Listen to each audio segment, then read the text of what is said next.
50 টাকা হালি। কতদিন ধরে 50 টাকা হয়েছে? আজকে মানে কিনে আনছি, আজকে বেশি দাম নেই। তো এই কলাটা কি আপনার কাছে মনে হয় 50 টাকার কলা? না না। 30 টাকা হইলে ঠিক আছে। জি। আচ্ছা, তার মানে হালিতে 20 টাকা বেশি। হ্যাঁ, এরকম শসাও যদি 80 টাকা কেজি কিনে খেতে হয়, তাহলে আর এখানে কিছু বলার থাকে না। 80 টাকা আলি ভাই, 80। 80 টাকা হালি। দেখি এখানে বেচা কিনা করতেছেন, অনুমতি দিচ্ছি কে? না না, অনুমতি নেই। তাহলে এখানে ফুটপাতে কেন বসছেন?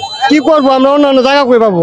রেল গেটের এখানে জায়গাটা দেখলেই বুঝতে পারবেন যে কি পরিমাণ ঝুঁকি নিয়ে এখানে লোকজন এইভাবে এই ট্রেন আসার ঠিক কয়েক সেকেন্ড আগে এখান থেকে সরে যায়। ফুটপাতটা কয়েকদিন পর পর এখান থেকে উচ্ছেদ করে দেওয়া হয়, আবার যে তারা বসে, এটার আসলে এদের মূল শক্তিটা কোথা থেকে আসে?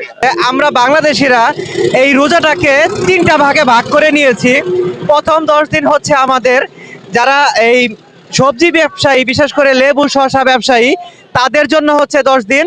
আর পরবর্তী 10 দিন হচ্ছে আপনার এই মার্কেট ব্যবসায়ীদের জন্য। এবং লাস্টের যে 10 দিন, এই 10 দিন মূলত হচ্ছে পরিবহন ব্যবসায়ীদের জন্য। এছাড়া আমরা এই রমজান থেকে অন্য কোনো কিছুই পাচ্ছি না। তো আজকে আমরা চলে আসছি এখানে। তো এখানকার যে বর্তমান বাজারের যে অবস্থা, এইটা আজকে আপনাদেরকে তুলে ধরবো, যে গাজীপুরের নিত্য প্রয়োজনীয় যে জিনিসগুলো লাগে রমজানে, এই জিনিসগুলো দামাদামি গুলো আপনাদের সামনে আজকে প্রচার করার চেষ্টা করবো, যে গাজীপুরের কাঁচা বাজারের কি অবস্থা, হালচাল। কত করে কিনলেন? কলা 60 টাকা, 50 টাকা করে। কত? 50। 50 টাকা হালি। 50 টাকা পার হাট। এই কলাটা আপনার কাছে কি মনে হয় 50 ওইটা। এইটা? তো এই কলাটা কি আপনার কাছে মনে হয় 50 টাকার কলা? না না। 30 টাকা হইলে ঠিক আছে। জি। আচ্ছা, তার মানে হালিতে 20 টাকা বেশি। হ্যাঁ, এই 30 টাকা হালি কলা আপনি যে 50 টাকা হালি বিক্রি করতেছেন, এর কারণটা কি? এর কারণ হচ্ছে ভাই, আমরা তো আর দাম বাড়ানি কিছু না। আমাদের ভাই 20 মণ কলা হয়েছে, দেখা গেছে পুনেতে যদি আমাদের 100 টাকা লাভ, 2000 টাকা আমাদের ফ্যামিলি চলে যায়। তবে এই কলাটার দাম মনে করেন যে উপরের থেকে বাড়ায় দেয়, তা বাড়ায় দেয় 45 টাকা কিনা লাগে, 50 টাকা বেচা লাগে। তার সাধারণ মানুষ খাইতে হবে, তার কষ্ট। আর আমরা ওই জায়গায় গিয়ে করতে হইব, আপনার দিতে হইব। আড়ত আছে চৌরাস্তা, জায়গায় জায়গায় আড়ত আছে, ওই দাম প্রচুর বাড়ায় দেয়। আপনারা যখন আড়ত থেকে কলাগুলো কিনবেন, তখন ওই আড়তদারের কাছ থেকে কোনো রিসিট ছাড়া কোনো ফল বা কোনো কলা বা যে কোনো জিনিস রিসিট ছাড়া কিনবেন না, ঠিক আছে? ইনশাআল্লাহ, তাহলে আগে সামনে থেকে এটাই করতে হইব। শসা কত করে বিক্রি করতেছেন? শসা বেচতেছি 80-90 মিলায়া। ভাই শসা 80 টাকা, 80 টাকা কেজি, 80 টাকা। 80 টাকা কেজি।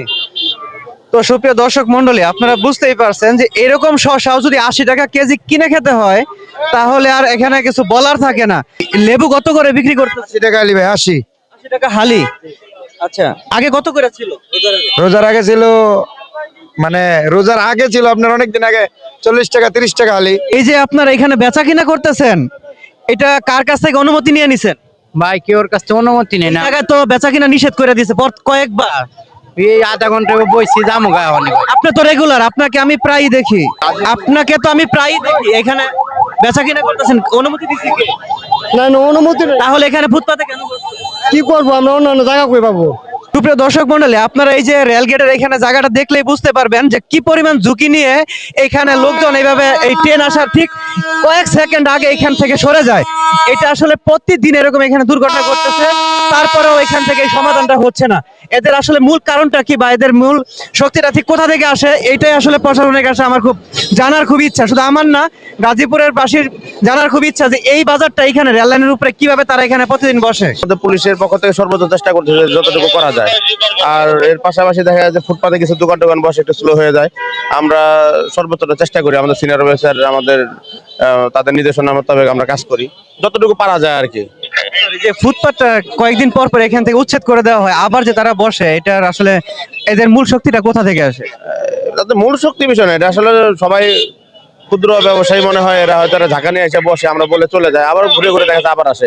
মানে শক্তির কোনো বিষয় আমাদের জানা নাই। আমরা গেলে দূরে চলে যায়, আবার কিছুক্ষণ আবার চলে আসে।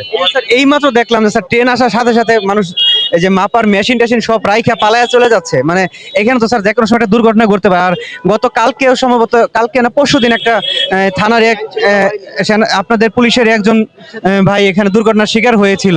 তো স্যার এই ব্যাপারটা আসলে কিভাবে দেখছেন আপনি? আমাদের চেষ্টা আছে এখন, আসলে দুর্ঘটনাটা অসচেতনতার বিষয়, দুর্ঘটনা তো দুর্ঘটনাই যে কোনো ভাবে হয়ে যায়।